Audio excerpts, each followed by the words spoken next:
Hi there guys, I hope you are having a good day. Now Anthony Joshua has spoken out about Deontay Wilder admitting that he ducked him for years.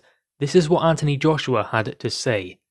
"I'm not surprised. He's trying to express how he feels to the world. He has left it to us, the masses, to interpret how we feel is best. How he feels today might change in a year or two due to experiences and more understanding of the situation that he has gone through. He was knocking everyone out and got used to a winning performance. He took a loss and he isn't used to it. As the time goes on, he may express himself differently. Today, in my humble opinion, it isn't coming across in the right way.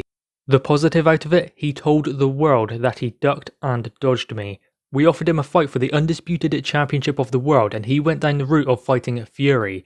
I'm glad that we can clear that up and move on. As the time goes on, it will all come to fruition and make sense." So that is what Anthony Joshua has had to say about this whole situation with Deontay Wilder. And I think that he kind of covered all of the excuses as well by saying Deontay Wilder is searching for a reason.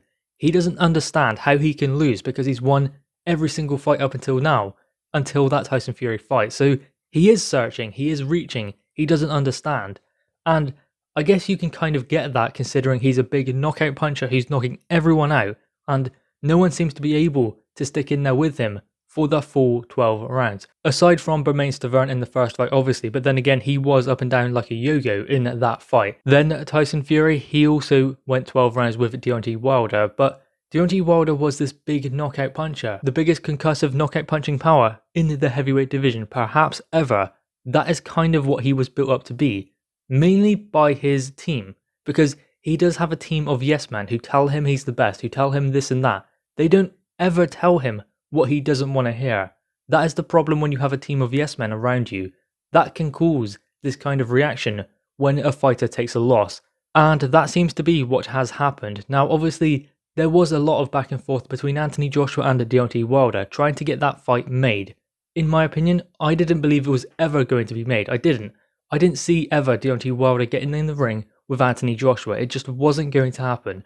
Because if negotiations fail once, then you can always come back and try again. But if they keep failing, then there's clearly a problem.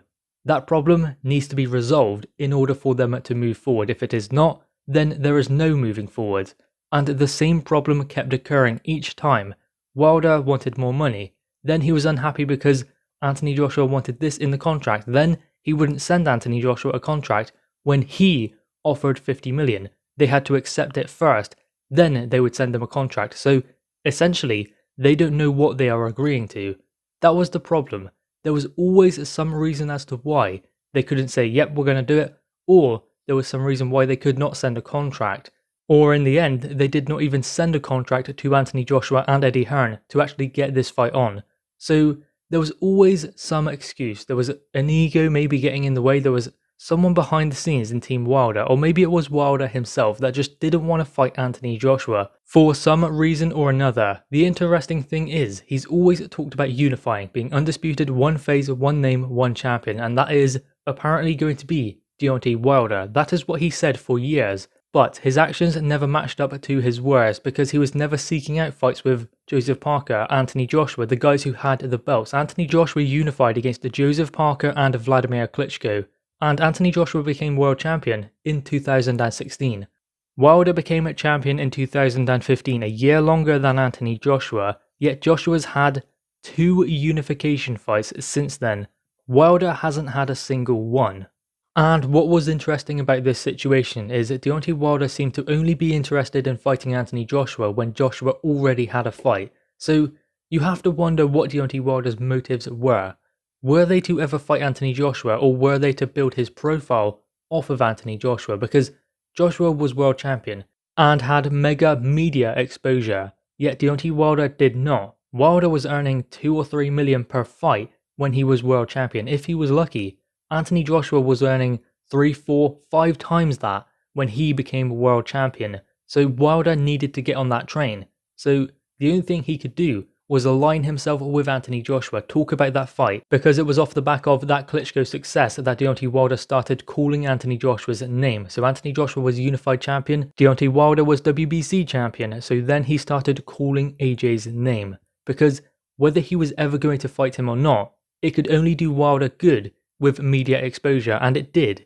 it got him a lot of media exposure just talking about that fight. Many of his fights were sold based off of it talking about Anthony Joshua, so I think that he did use AJ's name to build a profile for himself. But he never had any interest in fighting him. Maybe he did, maybe it was someone behind the scenes that would not allow this fight to happen. There were big egos involved, especially with Shelly Finkel and Eddie Hearn. I think that Shelly Finkel had a big problem with Eddie Hearn specifically. Hearn would have worked with him, but I don't think Shelly Finkel would have worked with Eddie Hearn. Besides that, the fight was never going to happen. The teams didn't get on, they could not reach an agreement, negotiations constantly broke down, and after that happens a couple of times, it keeps happening. There was no relationship there between the camps to build upon, so therefore there was always going to be a problem. So this fight, it seemed, was never meant to happen. And despite Deontay Wilder saying one face, one name, one champion, wanting to unify, he never actively seeked out those kind of fighters like Anthony Joshua, like Joseph Parker, when they had the titles that he could unify in the ring against. He never done that. So why go the Tyson Fury route when you've been offered more money to fight Anthony Joshua and he has all of the silverware that you want? He has all of the belts besides the WBC championship.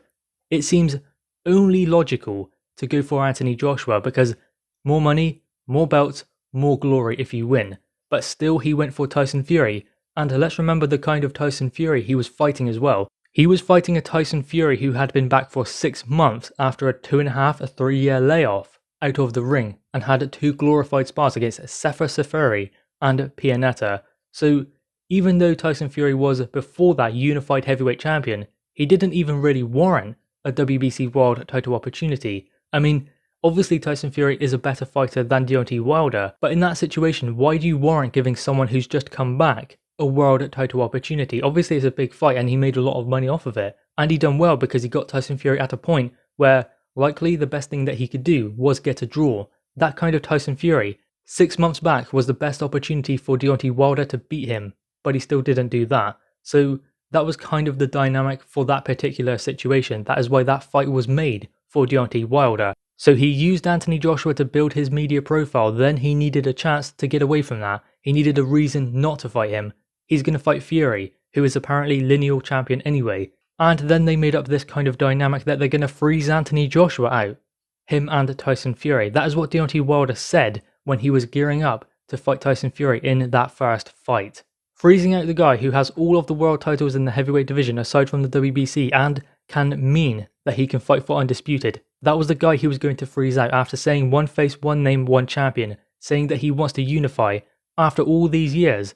Yet he was going to freeze that guy out, the guy who could give him the opportunity to finally do that. So that tells you all you need to know.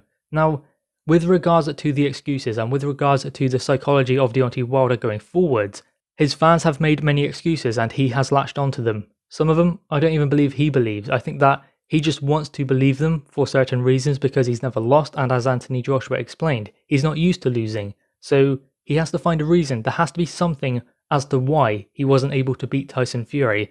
But the simple fact is, Tyson Fury was the better man. Dust yourself off, get up, carry on.